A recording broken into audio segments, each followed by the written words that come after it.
Hallelujah. Are you all happy? Yes. All goody? Yes. जे मागे आहे त्यांना पुढे येऊन नसतं तर चालू काय प्रॉब्लेम नाही. म्हणजे जे उशिरा येतात दिसून येतात त्यांना मागे बसायला जरा बरं वाटेल. या पुढे या. प्रभूमध्ये विनंती करतो पुढे या. म्हणजे उशिरा आणि दिसून आलेले येतात मागे बसायला असं ते करेल. आपल्या चर्चमध्ये काम काही रिझर्व नाही आहे. या फॅमिलीने याच्यावर बसायचं दुसऱ्याने बसायचं नाही असं काही नाही. प्रार्थनेमध्ये आळवूया. स्वर्गीय प्रभू आम्ही स्तुती करीतो धन्यवाद देतो. तू महान परमेश्वर आहेस आणि आज या प्रभूवारी तुझ्या भक्ती मंदिरात तू आम्हाला एकत्र आणलेला आहे. आमच्या परमेश्वरीच्या ओठाद्वारे आणि अंतकरणाद्वारे जे आम्ही तुझे स्तुती गान करणार आहे ते तुला मान्य असो. दादा महान परमेश्वर आहे. बोले यीशु मसीह की यीशु मसीह की थंड पडले. बाहेर सगळं थंड पडत चाललेलं आहे. पाऊस जोर धरत आहे. आपण यावेळेला देवाच्या नावाला मोठ्याने गीत गाऊन धन्यवाद देणार. ख्रिस्त माझा तो सर्वांचा या नामाचा सर्वांना येत नाही का एखादा आपण मागच्या वेळेस पण गायला होता. राईट ओके 1 2 3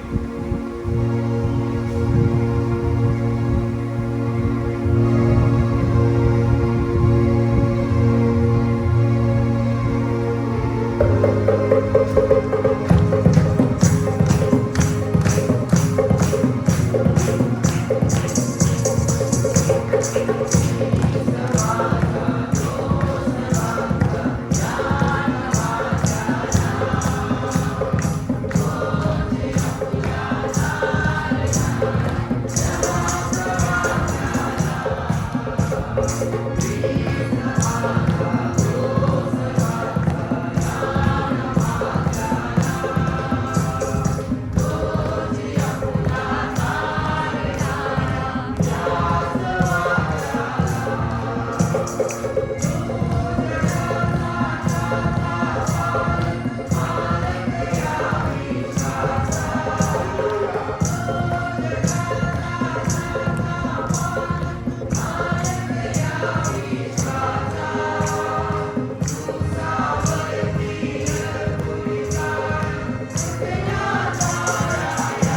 हे उशिरा सुचलेलं ज्ञान असतं.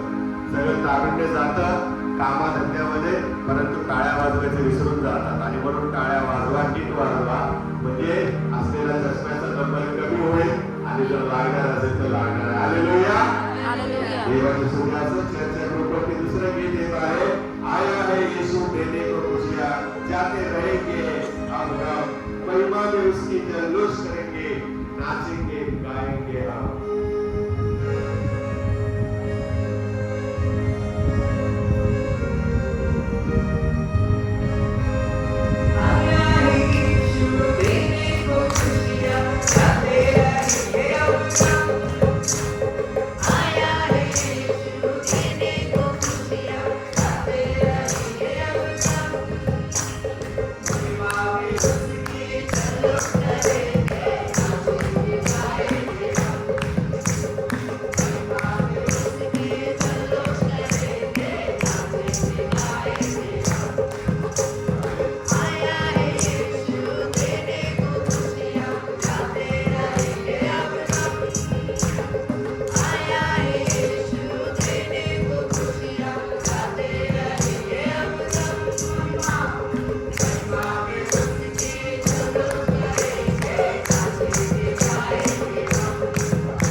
जे आत्म्याने युक्त होतात ते असे बेहोश लोक देवाचे गीत गातात, देवाचा महिमा वर्णन करतात. आणि म्हणून आपण आज भक्ती मंदिरामध्ये आलेला असताना कोणाचं भय बाळगायचं नाही आणि आम्ही मोठ्या आनंदाने देवाच्या आत्म्याने देवाची स्तुती आणि आराधना करणारे होणार आहोत. कारण आमचा प्रभू येशू आला त्यावेळेला आम्हाला त्याने आनंद देवाची उपासना करताना आपण खुशिया है ना प्रभूने ज्या दिलेल्या आहेत त्या खुशियांच्या द्वारे त्या आनंदाच्या द्वारे आम्ही देवाचं गौरव केलं पाहिजे.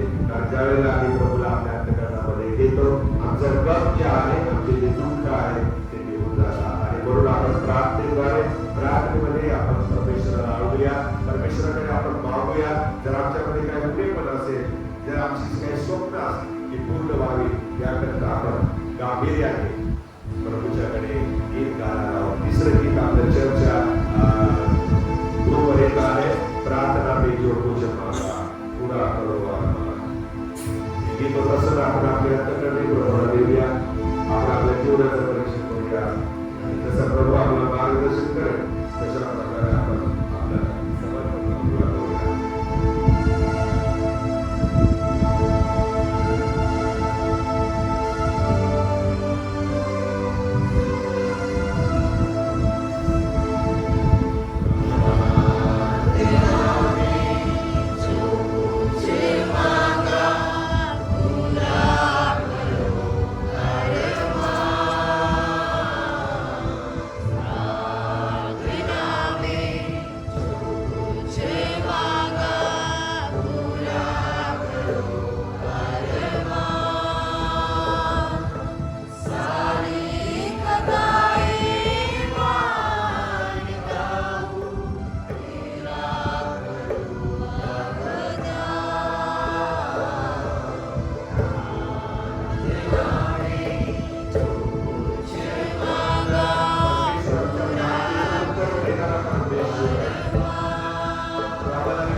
निरंतर प्रार्थना करा.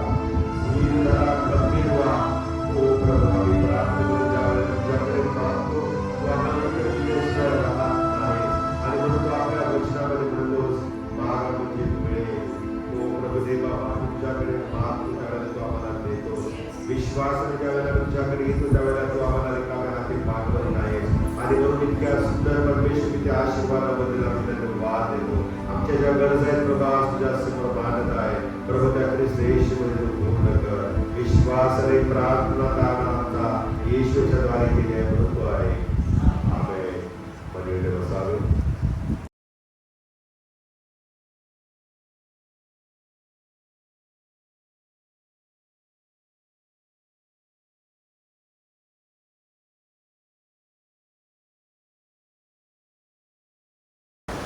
आपल्या प्रार्थना ऐकलेल्या आहेत आणि प्रभू आपल्या प्रार्थनाचं उत्तर देणारा परमेश्वर आहे. आणि म्हणून आज आपण गीत पण गायलेलं आहे. आम्ही जेव्हा प्रभूकडे मागतो विश्वासाने त्यावेळेला प्रभू आम्हाला देतो. आपल्या चर्चच्या ग्रुपवरती आज मी आजच्या उपदेशाची रूपरेषा टाकलेली आहे. आणि आजच्या उपदेशाचं शीर्षक आहे बीचवरील नाश्ता. काय आहे? समुद्राच्या बीचवरील नाश्ता. थोडा अट्रॅक्टिव्ह बनवलेला आहे. कारण आम्ही नेहमी बीचवर जातो. बीचवर जायला आपल्याला आवडतं, पिकनिकला जायला आवडतं. आणि मग आपण त्या ठिकाणी जेवण खाणं करतो, निसर्गाच्या सानिध्यात राहतो. आणि मग समुद्रावरती गेल्यानंतर पहाटे पहाटे आपण गोव्याला गेलो. गोव्याला गेल्यावरती कधी न उठणारे आपण लवकर उठतो है ना. आणि मग तिकडे जातो पळत पळत पळत. आणि मग त्या समुद्राच्या किनाऱ्याला गोव्याला आपल्याला अंडा सँडविच मिळतं. कधी आपण ते इकडे खात नाही, ते तिकडे मिळतं. आणि मग असले स्वादिष्ट पदार्थ आपण तिकडे खातो. पण एक गोष्ट मात्र विसरतो. आणि त्या गोष्टीवरती आज आपण मनन चिंतन करणार आहे. प्रार्थना करूया. प्रभू, आम्ही तुझी स्तुती करीतो, धन्यवाद देतो. ही वेळ तुझ्या वचनातून शिकण्याची वेळ आहे. बोध देण्याची, बोध घेण्याची वेळ आहे. सांगणारा आणि ऐकणारा दोघांसाठी ते फलद्रूप व्हावं असं तू कर प्रभू. शैतानाने कुठल्याही प्रकारे आम्हाला गिरावून घेऊ नये म्हणून तू आमचं सहाय्य कर. येशूच्या नावाने आमेन. बीचवरील नाश्ता हे शीर्षक मला परमेश्वराने या आठवड्यामध्ये तयारी करत असताना दिलं. कारण स्थिती पण तशीच होती, घटनाही तशीच घडलेली आहे आणि वेळ पण तशीच आहे. योहानाचा सुवर्तमान 21वा अध्याय 15व्या वचनापासून बीचवरील नाश्त्याला प्रारंभ होतो. असं म्हटलेलं आहे की प्रभू येशू शिष्यांच्या समोर प्रगट झाला. ते ठिकाण होतं तिबिरियाचा समुद्र, ज्याला दुसऱ्या भाषांतरामध्ये गालिलचा समुद्र असे म्हटलेलं आहे. किंवा काही भाषांतरामध्ये आम्हाला वेगवेगळे शब्द त्या समुद्राला दिलेले पाहायला मिळतात. स्थळ आहे तिबिरियाचा समुद्र, गालिल समुद्र. वेळ आहे पहाटेची. कुठली वेळ आहे? पहाटेची. म्हणून मी जेवण म्हटलं नाही, नाश्ता म्हटलेला आहे. आता काय काय लोकांना नाश्ता हा इक्वल टू जेवण करतात, तो भाग वेगळा. परंतु नाश्ता सकाळी बरा वाटतो, हे की नाही. आणि म्हणून वेळ आहे पहाटे. योहानाचा सुवर्तमान 21वा अध्याय आणि 1 ते 14 जर आपण वचन वाचली तर त्यामध्ये येशूने शिष्यांना म्हटले, मुलांनो, तुम्हाजवळ काही खावयास आहे का? काय म्हटले? मुलांना. शिष्यांना तो मुलं म्हणतोय, हे लक्षात घ्या. शिष्यांना तो मुलं म्हणतो आणि काय म्हणाला? मुलांनो, तुम्हाजवळ काही खावयास. दुसऱ्या भाषेत बाळांनो. काय आहे दुसऱ्या भाषेत? बाळांनो, तुमच्याकडे खावयास काही आहे का? ही घटना प्रभू येशूच्या पुनरुत्थानानंतर घडलेली आहे. आणि येशू नाही हे पाहून स्वतःच्या उपजीविकेसाठी हे शिष्य वर्ग 3.5 वर्षापूर्वी आपला जो व्यवसाय त्यांनी सोडून दिलेला होता त्या व्यवसायाकडे ते परतलेले आहेत. आणि मग त्या व्यवसायात परतल्यानंतर रात्रभर त्यांनी मच्छीमारी केली, पण एकही मासा त्या जाळीत सापडला नाही. हे मच्छीमार नवीन नव्हते. लहानपणापासून सारं उभं आयुष्य त्यांनी मच्छीमारीमध्ये घालवलेलं आहे. बाप झाल्यापासून त्यांनी मच्छीमारी केलेली आहे. त्यामुळे कोणत्या वेळेला कुठल्या ठिकाणी भरपूर मासे सापडतात हा समुद्राचा अभ्यास या शिष्यांचा चांगला झालेला होता. पण गंमत अशी झाली की त्या रात्री त्यांना एकही मासा सापडला नाही. व्यवसाय करायचे ते विसरून गेले होते का? व्यवसायाचे टॅक्टिक्स विसरून गेले होते का? त्यातलं गमक त्यांनी ते विसरून गेले होते का? होतं प्रियानं, होऊ शकतं. अरे बायबल म्हणतं की तान्ह्या बाळाचा विसर त्या मातेला पडेल. जिनं त्या मुलाला, त्या बाळाला जन्म दिलेला आहे, त्या बाळाचा विसर जर आईला पडू शकतो, तर 3.5 वर्षामध्ये आपल्या व्यवसायातल्या खाचा पुन्हा ही माणसं विसरली नसतील का हो?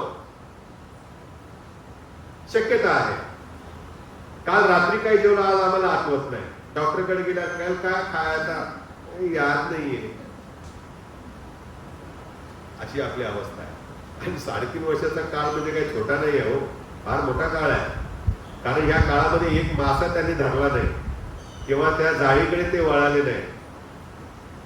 आणि म्हणून कदाचित माहिती नाही काय, परंतु मुद्दाम प्रभू ख्रिस्ताने त्या शिष्यांना मुलांना म्हटलं आणि असं विचारलं, खावयास काही आहे काय?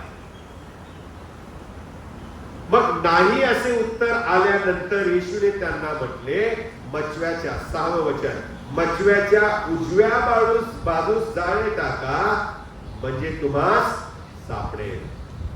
किती सापडेल सांगितलंय का? नाही. आणि असं म्हटलेलं आहे, त्याप्रमाणे या मुलांनी शिष्यांनी केले तेव्हा त्यांना 153 मासे मिळाले. वचन 11. किती मासे मिळाले? 153. पुढे मी या 153 वरती बोलणार आहे. 153च का? काय त्याच्यात वैशिष्ट्य आहे? तोपर्यंत चर्चला नियमित या. आणि असं म्हटलेलं आहे प्रियानो की येशूने त्यांना म्हटले 12व्या वचनामध्ये, या आणि जेवा. काय म्हणाला येशू? या आणि जेवा. सकाळी जेवा, सकाळी जेवण. आम्ही म्हटलं असतं या नाश्त्याला बसा, है ना? पण येशूने त्यांना म्हटले, या आणि जेवा. मग एवढ्या पहाटे समुद्राच्या बीच वरती शिष्यांसोबत भाकरी आणि मासे, काय म्हणणार याला तुम्ही? फिश रान. अच्छा, फिश रान. किती छान आहे. ही इंग्लिश नाव माहिती कुठून आले. परंतु अशा प्रकारे परमेश्वराने, प्रभू ख्रिस्ताने जे आता आम्हाला मॉल्स मध्ये आढळतं, ते त्यावेळेस समुद्राच्या किनारी ओपन किचन मध्ये बनवून त्यांना दिलं. भाकरी आणि मासळे. आता भाकरी आणि मासळे आपल्या शिष्यांना देण्यामागे येशूचा उद्देश काय होता? त्यांना 153 मासे नंतर द्यायचे होते म्हणून त्यांना अशा प्रकारे दिलं का? की प्रभू येशू ख्रिस्ताच्या मनामध्ये हा विचार होता की नुसता त्यांना नाश्ता द्यावा? काय प्रभू येशूच्या मनामध्ये काय चाललेलं होतं याचा जर आपण बारकाईने अभ्यास केला तर असं पाहायला मिळतं की बीचवर त्यांना भेटून नाश्ता देण्यामागे प्रभू येशूचा एक महत्वाचा उद्देश होता. आणि तो म्हणजे त्या ग्रुपला, त्या शिष्यांना, त्या लेकरांना, मुलांना संदेश द्यायचा होता. महत्वाचा विषय त्यांच्यासमोर मांडायचा होता. आणि म्हणून येशू सर्वांना महत्वाची शिकवण देत आहे आणि विशेष करून पेत्राला देत आहे, कारण पेत्राने येशूला नाकारलेलं होतं माणसांसमोर. या शास्त्रपाठामध्ये आम्हाला आशेचा संदेश दिसतो, कारण ही माणसं भयभीत झालेली होती. येशू निघून गेलेला होता, तो वधस्तंभावर मेलेला होता, त्याला पुरलेलं होतं, तो पुनरुत्थित झालेला होता, कुठे गेला कळत नव्हतं. मरण्याच्या अगोदर नेहमी सोबत असायचा, परंतु मरणातून उठल्यानंतर तो कुठे जातो, काय जातो, कोणालाच कल्पना नव्हती. आणि म्हणून अशा विचित्र अवस्थेमध्ये हे 12 जण सापडलेले असताना त्यांना कळेना काय करायचं आणि काय नाही. त्यांची आशाच लोक पावलेली होते. चला म्हटले आपण आपला जुना धंदा चालू करूया, जुन्या व्यवसायाकडे आपण वळूया. आता येशू तर गेला, रोजी रोटी देणारा तर आता निघून गेला, आता आपल्यालाच आपलं उपजीविका हे करायची आहे. आणि म्हणून त्यांना येशू आशेचा संदेश देत आहे, घाबरू नका मी आहे. आणि पेत्रासाठी तर विशेष करून ही घटना एक नवीन सुरुवात होती प्रियानो. आणि आपणही पेत्राप्रमाणे ज्या वेळेला येशू पासून दूर जातो, आपलं पतन होतं, तेव्हा देवाकडे पुन्हा परत येण्यासाठी ही एक नवीन सुरुवात असते. लुकाचं शुभवर्तमान 22वा अध्याय 31 ते 34 वचनामध्ये किंवा येशू पेत्राला म्हणाला, आज पहाटे 2दा कोंबडा हरवण्यापूर्वी तू मला 3दा नाकारशील. है ना? 2दा कोंबडा हरवण्यापूर्वी तू मला 3दा नाकारशील. आणि मग येथे येशूने पेत्राला 3 वेळेला विचारलेलं आहे, तू माझ्यावर प्रीती करतोस का? यात वैशिष्ट्य पाहिलं का तुम्ही? कोंबडा कधी हरवतो? कोंबडा बांग कधी देतो? पहाटे देतो. रात्री देतो का मध्यरात्री 12 वाजता? आता हल्लीचे कोंबडे बदलले तुम्हाला, माणसं बदलली, ते कोंबडे काय बदलायला वेळ लागतो. ते झाडावरचे पक्षी पण सकाळीच चिलचिल किलबिल किलबिल चालायचे, आता ते मध्यरात्री पण सुरू करतात. कारण तापमानच एवढं वाढवलंय, माणसाने वाट लावून टाकली सगळ्या पृथ्वीची. आणि त्यामुळे पक्ष्यांनाही कळलं सकाळ झाली का मध्यरात्र झाली का काय झालं, ते कधी ओरडतात. पण त्यावेळेस मात्र परिस्थिती वेगळी होती प्रियानो. आणि हा कोंबडा सकाळी पहाटे बांग देणारा हा त्याचा गुणधर्म आहे. आणि त्या पहाटे पेत्राने येशूला 3दा नाकारलं, म्हणून येशू त्या पेत्रासाठी भल्या पहाटे त्याच वेळेला बीचवर आला आणि पेत्राला भेटला. देव विसरत नाही बरं का.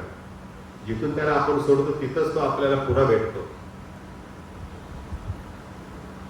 आणि म्हणून प्रियाने वैशिष्ट्य आहे. मला का परवा लिहित असताना खूप आनंद वाटला की ही कल्पना ही हा विचार कोणाच्या लक्षातही आला नव्हता.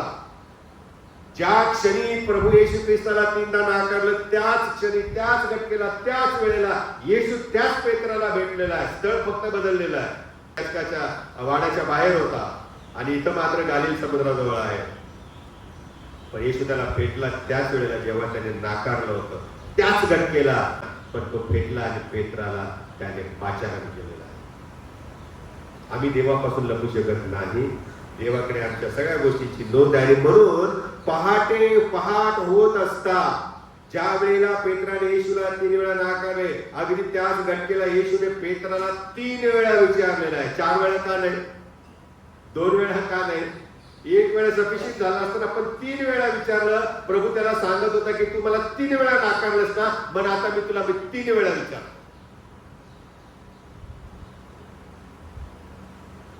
वचन 15, वचन 16 आणि वचन 17 लागोपाठ विचारलेलं आहे. शिमोना, तू माझ्यावर यांच्यापेक्षा अधिक प्रीती करीतोस का? आणि शिमोनाने काय उत्तर दिलं? मोठ्याने बोला. होय प्रभू. पुढे काय बोलला?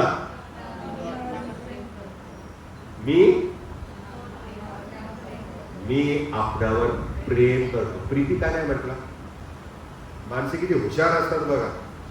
डोकेबाज आहे. देवालाही फार सांभाळून बोलावं लागतं. आणि म्हणून माणसाला निर्माण करून देवाला पस्तावा झाला.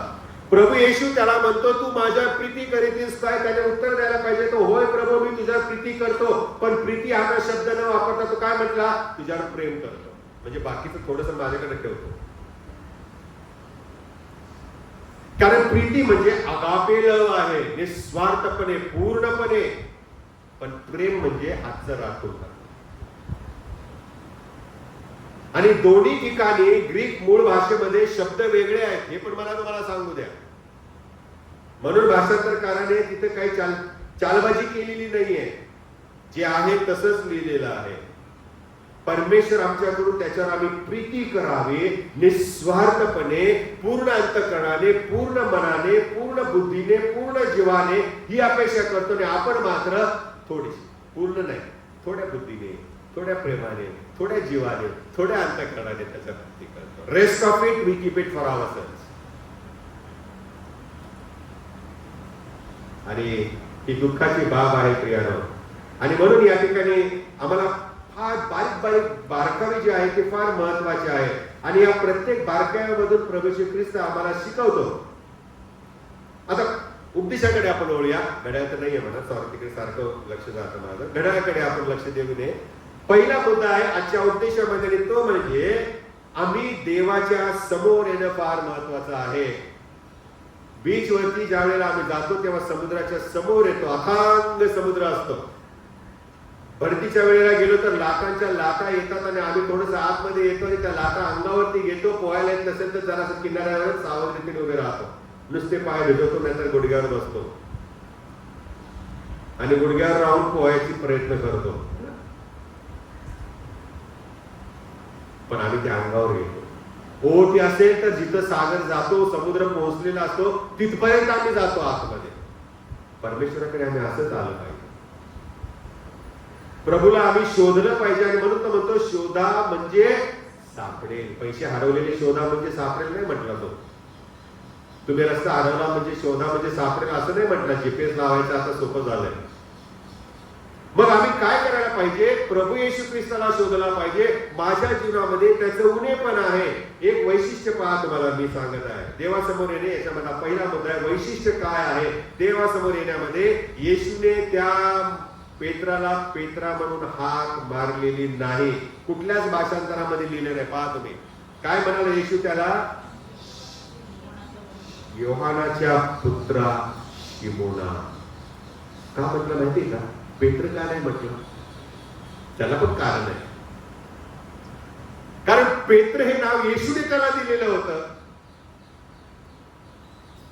पेत्र हे नाव येशूनेच त्याला दिलेलं होतं. आणि काय म्हणाला होता? तू पेत्र आहेस, तू रॉक आहेस, तू कडक आहेस आणि तुझ्यावर मी माझी मंडळी रचेन. म्हणून येशूने त्याला पेत्र म्हटलं नाही, त्याला म्हटलं योहानाच्या पुत्रा शिमोना. का म्हटलं? त्याच्याकडे पण आपण वळूया. असं म्हटलेलं आहे प्रियानो की येशूने त्या पेत्राला तो स्वतः मूळतः कोण आहे याची जाणीव करून दिलेली आहे. आणि म्हणून तो त्याला म्हणतो तू योहानाचा पुत्र आहेस आणि तुझं नाव शिमोन आहे. पेत्र वगैरे ते ठेव बाजूला, ते तर मीच दिलेलं नाव आहे. शिमोना असं म्हणून प्रभू येशू ख्रिस्ताने त्या मनुष्याची स्थिती त्याला जाणीव करून दिलेली आहे. तू मुख्यतः मूळतः कोण होतास हे लक्षात घे. आता माझा शिष्य झाला म्हणून टिमकी मिरवता कामा नये. मी त्या तारणाऱ्याचा शिष्य आहे म्हणून मोठेपणा नाहीये त्याच्यामध्ये. गर्वाने फुगून जाऊ नकोस. लक्षात ठेव हू वेर यू. तू कोण होतास? तू मासे धरणारा होतास किंवा मासे धरणारा आहेस. माणसे धरणारा नाहीस, मनुष्य धरणारा नाहीस. हे येशूने शिमोन पेत्राला दाखवलेलं आहे. त्याची जागा त्याला दाखवली योहानाच्या पुत्रा शिमोना असे बोलून.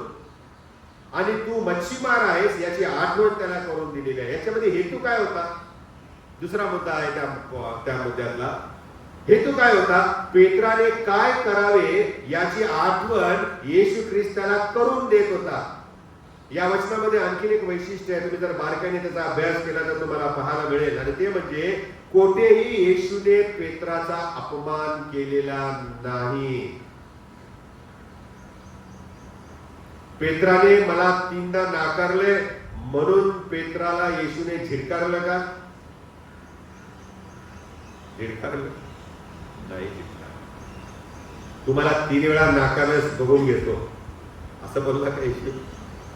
साधी आठवणही येशूने त्याला करून दिले नाही. तुम्हाला 3 वेळा नाकारल्यास थांब, तुझा हिशोबच करून टाकतो आता असं म्हटला का? तुला आता तुझा न्यायच करतो असं म्हटला का? नाही. फार विशाल मन आहे हो येशूचं. येशूचे शिष्य व्हा म्हटले म्हणजे काय व्हा?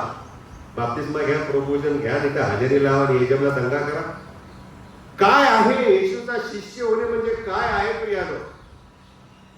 पद भूषवणं, मान भरातच मिळवणं, की स्वतःला धार्मिक समजून इतरांना पाण्यात पाहणं? येशूचा शिष्य होणे म्हणजे येशूचा जो स्वभाव आहे, येशूचे जे मन आहे. आणि म्हणून संत पाऊल म्हणतो असली जी चित्तवृत्ती येशूच्या ठाई होती ती तुम्ही अंगिल्या. फिपेकरास पत्रामध्ये आहे मला असं वाटतं. येशू सारखी चित्तवृत्ती, विशाल मन असणार, आपल्याला धरून देणाऱ्या माणसाला देखील त्याने शेवटपर्यंत ठेवलेलं आहे. त्याला कर्माने त्याचा जाऊ दिलेला आहे. पेत्राने त्या सगळ्या माणसांसमोर येशूला 3 वेळा नाकारलं. पण त्याच पेत्राला येशू बोलावं काय? आणि येशूने त्याला सगळ्या 11 शिष्यांसमोर पुन्हा नतमस्तक होण्यासाठी आवाहन केलेलं आहे.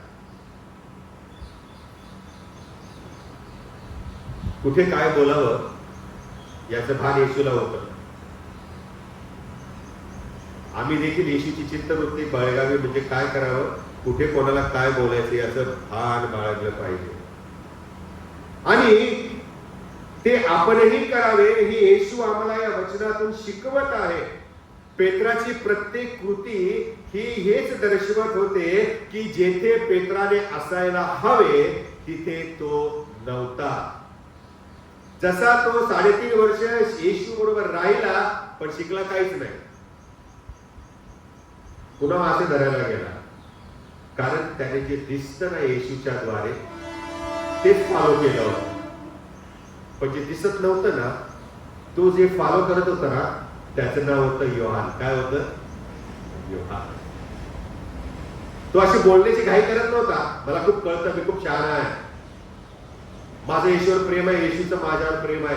तो नेहमी येशूच्या उराशी टेकलेला असे असं म्हटलेलं आहे. येशूची जी चित्तवृत्ती ती योहानाच्या ठाई होती, आणि म्हणून मरते समयी येशूने त्याच्या स्वतःच्या आईला त्या योहानाच्या हाती स्वाधीन केलं. पेत्राच्या का नाही केलं? त्याला तर बिशप बनवला होता ना येशूने, मंडळीचा पहिला बिशप सेंट पीटर. पण त्याच्याकडे आईला नाही सोपवलं. काही क्वालिटीज असतात आपल्यामध्ये, काही गुणधर्म असतात आपल्यामध्ये, देवाला ठाऊक आहे. आणि म्हणून तो आमच्या काय म्हणतो त्याला, म्हणून तो आमच्या क्षमतेप्रमाणे आम्हाला त्याची दान देतो. आणि मग पुढे आम्ही पाहतो प्रियानो, पेत्राने पुन्हा मच्छीमारी करू नये ही येशूची इच्छा होती. Jesus did not want Peter to go back and again do the fishing work, the fishing job. नाही. म्हणूनच तर एकही मासा येशूने त्यांना सापडू दिला नाही. It was God's plan. वैतागले होते रात्रभर मच्छीमारी करून, एक मासा सापडला नाही, कुठे मेले सगळे. दिल्या असतील शिवाय त्यांच्या भाषेत त्या काळात. आरडाओरडा केला असेल, थकले असतील, काही झोपले असतील, परत उठले असतील सकाळी थोडीशी झोप घेऊन. फक्त 10 वेळा जाळी बाहेर काढून एकही मासा नाही, परत आत टाकायची. सोपं काम नाहीये. ती जाळी काही एवढी हलकी फुलकी नसते, जड जूड असते ती. आणि अशी जाडजूड जाळी काढायची टाकायची, काढायची टाकायची. रात्रभर किती वेळा थकले होते ते विचार. आणि म्हणून प्रियानो, या घटनेनंतर लगेचच येशूने पेत्राला मासे धरायला नाही पाठवलं, तर त्याला एक मोठी जबाबदारी दिलेली आहे. त्याला माणसे धरणारे बनवायसाठी येशू उत्सुक होता. हा गुण इतर शिष्यांच्या मध्ये नव्हता. तुम्हाला माहिती का पेत्राचा उपदेश कसा होता? शास्त्र घरी गेल्यावर वाचा प्रेषितांची कृत्य 2 आणि 3 अध्याय. असा झंझावाती उपदेश त्याने दिला होता की हजारो लोक प्रभूकडे आले आणि त्यांनी येशूचा स्वीकार केला. हे योहानाने केलं का? हे मत्ताईने केलं का? लुकाने केलं का? इतर 12 शिष्य मध्ये जे होते नाही. पण पेत्राने केलं म्हणून मला पण उपदेश करायचा असं पण कोण म्हटलं नाही बरं का. आणि मग पुढे आम्ही पाहतो, जुन्या जीवनामध्ये पेत्राने जाऊ नये अशी देवाची इच्छा होती. सार्वकालिकतेसाठी आमचा बदल परमेश्वर करत असतो.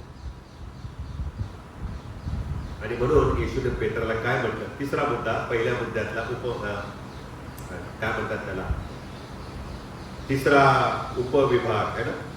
असं म्हटलेलं आहे, येशूने पेत्राला म्हटले, 15वं वचन, यापेक्षा तू माझ्यावर अधिक प्रीती करीतोस काय? पहिल्या शब्दामध्ये मी अडकळलो. यापेक्षा म्हणजे काय? तर यावर टिंब आहे का पहा बरं. अनुस्वार आहे म्हणजे काय? यापेक्षा, यावर टिंब असल्या कारणाने, अनुस्वार असल्या कारणाने ते अनेक वचनी होतं. काय होतं? अनेक वचनी. यापेक्षा म्हणजे प्रभू ख्रिस्त पेत्रासमोर उभा आहे आणि या दोघांच्या समोर अनेक काहीतरी आहेत. आणि ते कोण होतं प्रियानो? त्याची मित्रमंडळी होती का? कारण पेत्र आता गालिल्यात परत आला होता, परत व्यवसायाला चालू करणार होता, लोकांना तो भेटला होता, मित्रमंडळीला भेटला होता. अरे यार चल वापस मेरा धंधा चालू करने का है, आजा मेरे को मदद कर, सेलिंग में बाइंग में जो भी कुछ है, असा तो म्हटला असेल मित्रमंडळीला. पण त्यांच्या बद्दल येशू म्हणत नव्हता. मग कशाबद्दल म्हणत होता? आम्ही जर विचार केला यापेक्षा म्हणजे येशूला काय म्हणायचं आहे? पेत्राचा मचवा, पेत्राची होडी, पेत्राची जाळी, पेत्राचे मासे यांच्यापेक्षा तू माझ्यावर अधिक प्रीती करतोस का, असे येशूला म्हणायचं होतं का? शास्त्राचा अभ्यास करणारे असे म्हणतात का इतर शिष्यांपेक्षा तू माझ्यावर अधिक प्रीती करतोस. आणि हा तिसरा महत्वाचा मुद्दा, तिसरा मुद्दा तो येशूच्या मनामध्ये होता. यापेक्षा, या इथं बसलेल्या 11 शिष्यांपेक्षा तू माझ्यावर अधिक प्रीती करीतोस काय? सेवेला पाचारण करताना परमेश्वर असं तपासतो बरं का. येशूची नेहमी प्रीती असते, माणसांचं प्रेम असतं. आणि मग येशू ख्रिस्त त्याला विचारत असताना पेत्र काय म्हणाला होता माहिती का? या घटनेच्या अगोदर वाचा माझ्याबरोबर मार्काचं शुभवर्तमान 14वा अध्याय 29व्या वचनामध्ये. आणि येशू ख्रिस्ताने ज्यावेळेला त्याला विचारलं त्यावेळेला पेत्र येशूला म्हणाला, जरी सर्व अडखळले तरी मी अडखळणार नाही. एवढ्यावरच पेत्र थांबला नाही. तो पुढे काय म्हणाला माहितीये का? वाचा वचन 31. तरी तो फार आवेशाने बोलला, आपल्या बरोबर मला मरावे लागले तरी मी आपणाला नाकारणारच. च लावलंय, नाकारणारच नाही. च म्हणजे गॅरंटी होती, खात्री होती. आणि ज्या ज्या ख्रिस्ती माणसाला स्वतःच्या विश्वासाची अशी खात्री असते ना, त्यांना धोका जास्त असतो. कारण सैतान बाजूलाच उभा असतो. हा चल लावतोस काय, चल जरा बाहेर, तुला बरोबर करतो. म्हणून शास्त्रामध्ये लिहिलेलं आहे, जे पडलेले आहेत त्यांना उठवण्यास परमेश्वर समर्थ आहे, पण जे उभे आहेत त्यांनी पडू नये म्हणून सांभाळा, म्हणून सांभाळा. आपल्या बरोबर मला मारावे लागले तरी चालेल असा म्हणणारा पेत्र काही दिवसांनी येशूला 3 वेळा नाकारून पळून गेला.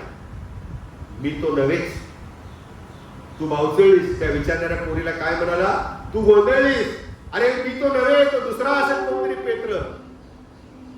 नाही नाही म्हटली ती, तुलाच बघितलं मी त्यांच्या बरोबर. पेत्राकडून येशूला हीच अपेक्षा होती की पेत्राने सर्व इतर माणसांपेक्षा माझ्यावर प्रीती करावी. नुसतं प्रेमच नाही, प्रीती करावी. आणि म्हणून येशूने त्याला विचारलं नाही, तू माझ्यावर प्रेम करतोस काय? येशूने त्याला विचारलं, प्रीती करतोस काय देवासाठी? आणि पेत्राने त्याला म्हटलं, प्रेम करतो.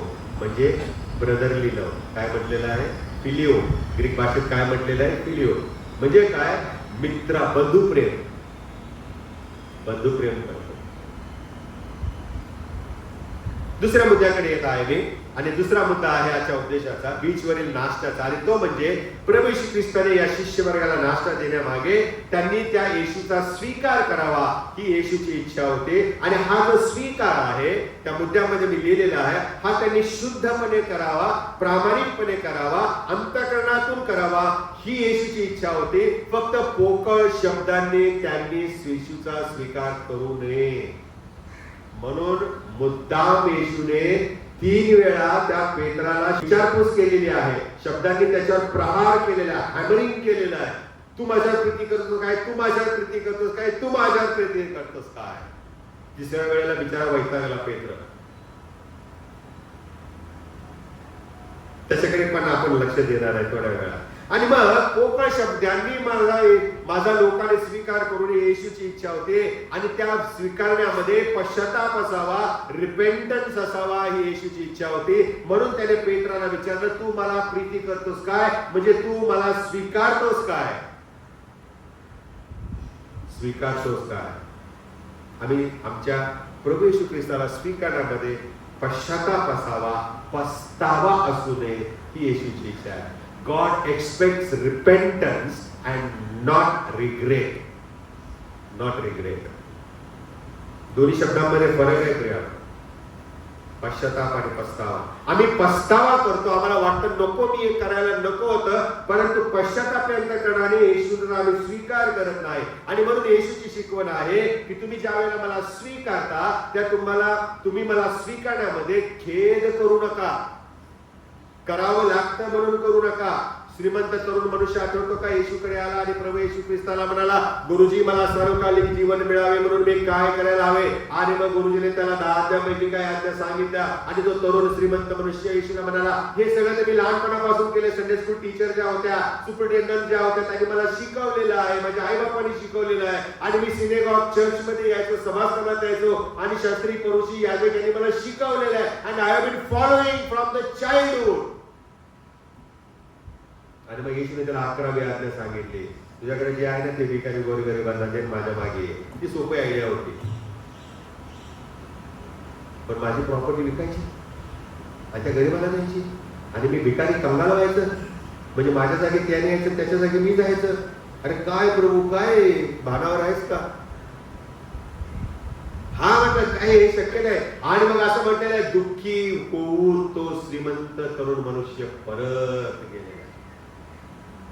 येशूचा स्वीकार, येशूचा शिष्य बनायचा आहे असं खेद करून बनू नका.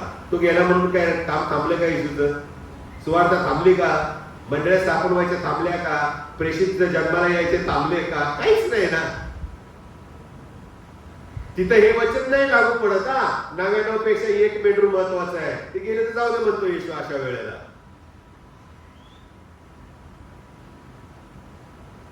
आणि म्हणून तो तरुण श्रीमंत मनुष्य परत गेला. येशूने म्हटलं नाही, बरोबर ठीक आहे, ये मला फॉलो कर, म्हणजे तू ते आज्ञा पाळायला शिक्षित नाही प्रिया. आणि मग पुढे आम्ही पाहतो तिसरा त्यामध्ये आम्हाला स्वीकारण्यामध्ये आहे, येशूचा स्वीकार आम्ही करत असताना वेदनामय अंतःकरणाने केला पाहिजे. खऱ्या पश्चातापी अंतःकरणाने ज्या वेळेला आम्ही प्रभूकडे येतो त्यावेळेला आमच्या हृदयामध्ये वेदना होतात, आम्हाला त्रास होतो, परमेश्वर आमच्याशी बोलतो आणि आम्ही पश्चातापी होतो. येशूला तिथं नाकारल्यानंतर तो गेला खरं त्या ठिकाणावर पेत्र, पण असं म्हटलेलं आहे, बाहेर जाऊन तो ढसढसा रडला. काय झालेलं आहे? बाहेर जाऊन तो तसा रडला. येशूला त्याने नाकारले म्हणून तो रडला, खूप रडला, खूप दुःखी झाला. आताही येशूच्या त्या प्रश्नाने तो दुःखी झालेला होता. वचन 17 मध्ये पहा काय लिहिलेलं आहे. तिसऱ्याने तो त्याला म्हणाला, म्हणजे येशू त्याला म्हणाला, योनाच्या पुत्रा शिमोना, मजूर प्रीती करीतोस काय आणि मजूर प्रेम करीतोस काय? बघा, तिसऱ्या वेळेला येशू ख्रिस्ताने त्या शहाण्या माणसाचा शब्द उपयोगात आणला. बरं ठीक आहे, प्रीती नाही ना, प्रेम करतोस काय? चल मला तुझ्या लेवलला येऊ दे. कारण येशूने जी प्रीती, देवाने जी प्रीती आमच्यावर केली ती प्रीती आम्ही नाही करू शकणार आहोत. आणि म्हणून त्याच्याच भाषेमध्ये येशूने त्याला म्हटले, ठीक आहे, मजूर प्रेम करतोस काय? आणि जेव्हा येशूने त्याला तिसऱ्यांदा असे म्हटले, म्हणून पेत्र दुःखी होऊन त्याला म्हणाला. दुःखी झाला पेत्र. काय करावा? प्रॉब्लेम झालाय. मी प्रेम म्हणत होतो तर येशूने तेच शब्द पकडला. तिसऱ्या वेळेला मला तेच विचारलं, तू माझ्यावर प्रेम करतोस काय? नाही ना. दुःखी झाला. परमेश्वर जेव्हा आम्हाला पाचारण करतो त्यावेळेला आम्ही दुःखी होतो, आम्हाला त्रास होतो, आम्ही आमच्या घरगुती कारण द्यायला सुरुवात करतो. एक म्हणतो मी आताच लग्न केलंय, मला तिच्याबरोबर टाइमपास करायचा आहे. दुसरा म्हणतो मी आताच शेत विकत घेतलंय, मला त्याचा प्रवेश करायचा आहे, नांगरणी करायची आहे. अनेक कारण आमच्याकडे असतात, कारण संपतच नाहीत क्रिया. आणि म्हणून या ठिकाणी प्रभू येशू ख्रिस्ताने त्याला त्याच्या भाषेतच विचारलं, तू मजूर प्रेम करतोस काय? आणि मग पेत्र दुःखी होऊन म्हणाला, प्रभू आपल्याला सर्व ठाऊक आहे, मी आपल्यावर प्रेम करतो, हे आपण ओळखले आहे. पाऊल काय म्हणतो माहिती का? करिंथराचं दुसरं पत्र 7वा अध्याय 10व्या वचनामध्ये, देवाच्या योजनेप्रमाणे होणारे दुःख तारणदायी पश्चाताप उत्पन्न करते, त्याच्यापासून पस्तावा होत नाही. जर आम्ही देवाच्या योजनेमध्ये येतो तर आम्ही पश्चातापी अंतःकरणाने येतो. पस्तावाने आम्ही येत नाही प्रभूकडे, कारण आम्ही देवाच्या योजनेमध्ये आलेला असतो. देव आम्हाला उपयोगात आणणारा असतो. आणखी एक मुद्दा महत्वाचा आहे या दुसऱ्या मुद्द्यामध्ये, ते म्हणजे ख्रिस्तावरील प्रेम आम्ही उघडपणे व्यक्त करणे गरजेचं आहे. जो पेत्र येशूला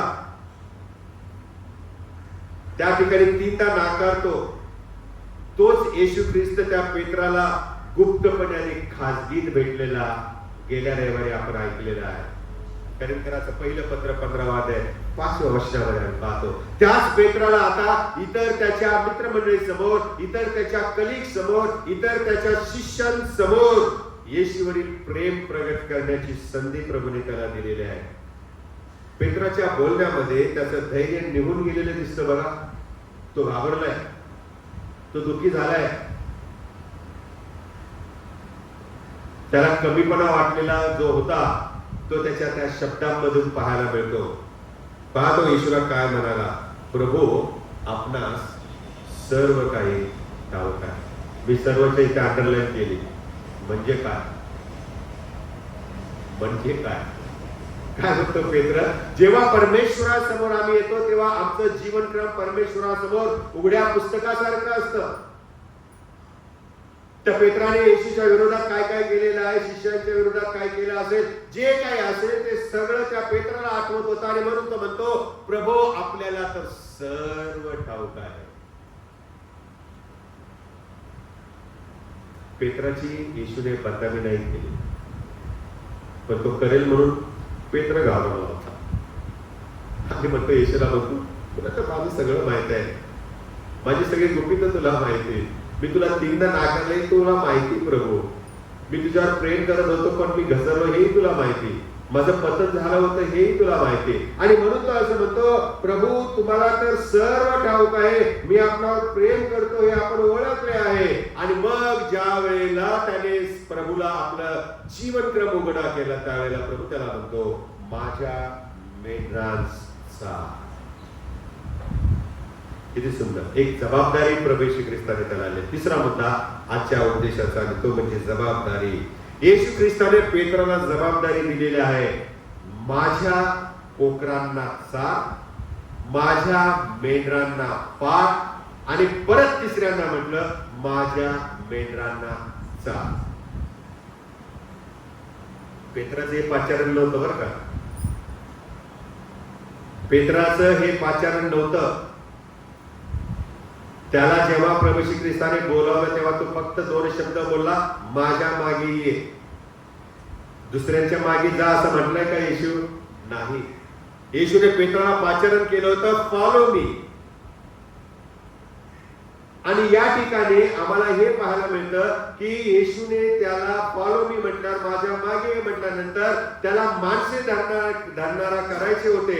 पण आता माणसे धरणाऱ्यांच्या ऐवजी परमेश्वराने त्याला एक मोठी जबाबदारी दिली, ती म्हणजे पाळकीय सेवेसाठी. कुठली जबाबदारी? पाळकीय सेवेसाठी. मेंढरांना पाळ, त्यांचं पालन कर, त्यांचं पालकत्व घे, त्यांना चार, त्यांना माझ्या वचनातून भर दे, त्यांना जेव खाऊ घाल. पेत्र पडला होता हो. पेत्र अपयशी झालेला होता. पेत्राचं पतन झालेलं होतं. पेत्र येशूपासून दूर गेला होता. पण तरी येशूने त्याला नाकारलं नाही, त्याची बदनामी केली नाही, त्याला टाकून दिलं नाही, त्याला पुन्हा उभा केलं. त्याला पुन्हा उभा केलेला आहे. आणि हाच हेतू या शास्त्र पाठाचा आहे. एक नवीन सुरुवात. देव आणि मनुष्य याच्यामध्ये झालेला समेट आणि देवाने पेत्राला दिलेली संधी ही फार महत्वाची आहे. जर येशूने विचार केला असता, या माणसाने मला सगळ्यांसमोर नाकारला आहे आणि मीच म्हटलो होतो एका शिष्याना, जो कोणी मला माणसांसमोर नाकारेल त्याला मी माझ्या स्वर्गाच्या पित्यांसमोर नाकारेल. आता ह्या बहादराने तर मला 1 नाही 2 नाही 3 वेळा नाकारलं. Let him go out. याला बाहेरच्या अंधारात टाकून द्या असं म्हटलं असता येशूना. पेत्रासारखा भारी माणूस त्याने निवडून आणला असता शिष्य म्हणून. पण प्रभूने तसं केलं नाही. त्याने पेत्रालाच उभं केलं.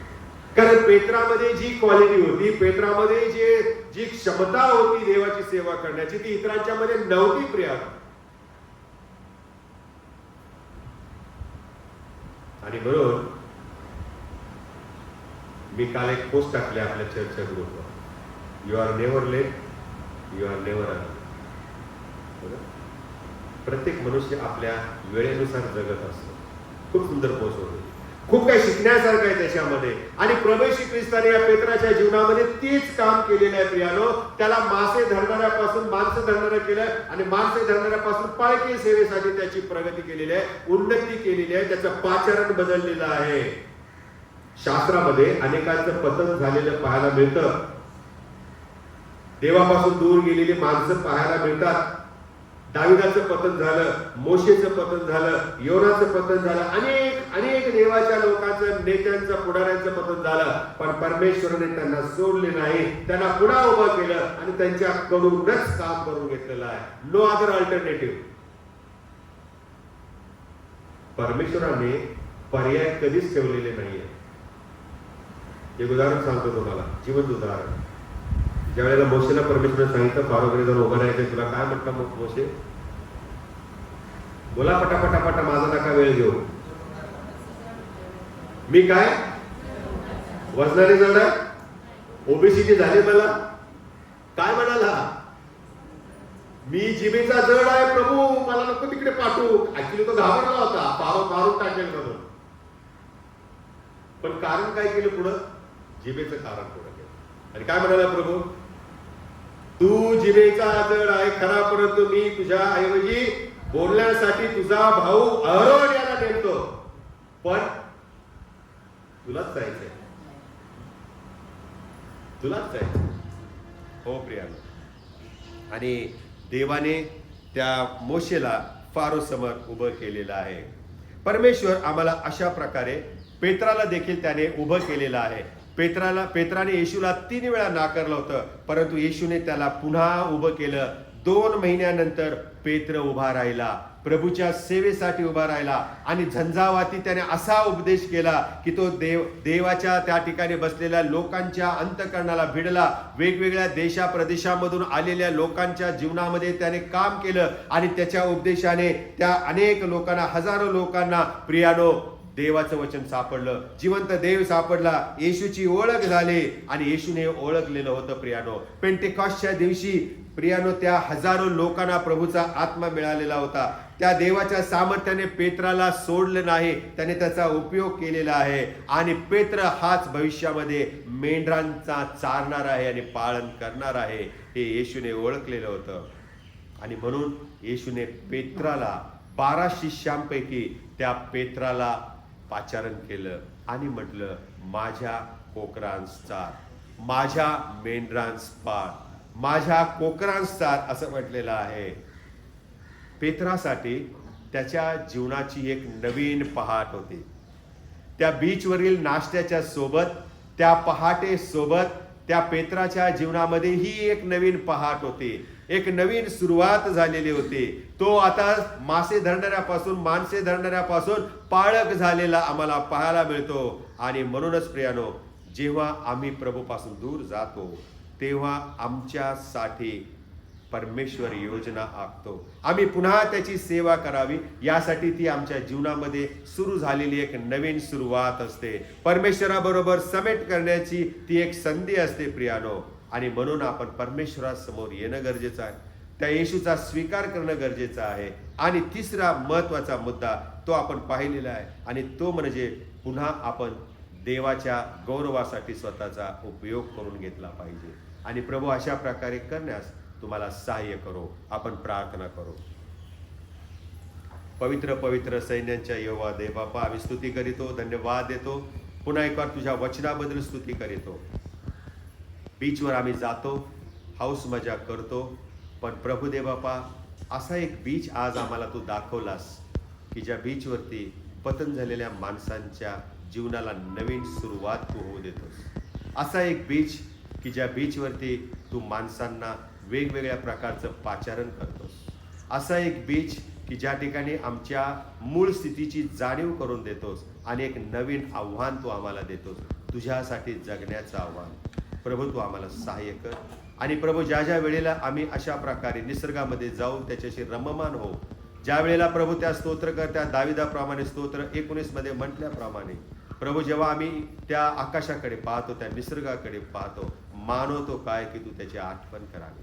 हो प्रभू, इतका सुंदर निसर्ग तू आम्हाला दिलेला आहे. त्या निसर्गाच्या द्वारे तू आमच्याशी बोलतोस, आम्हाला आव्हान देतोस, आम्हाला तुझ्या सेवेत रुजू करतोस, आम्हाला तुला स्वीकारण्याचं परमेश्वर पित्या तू आव्हान देत असतोस. आणि म्हणून आम्ही ज्या ज्या वेळेला अशा सर्व ठिकाणी जाऊ, त्या प्रत्येक ठिकाणी आम्ही तुझं गौरव करावं म्हणून तू आम्हाला सहाय्य कर. आमचं पाचरण आम्ही ओळखावं असं तू कर आणि एका नवीन जीवनाला प्रारंभ करण्यास तू आम्हाला शक्ती दे. येशूच्या नावात मागतो म्हणून आहे.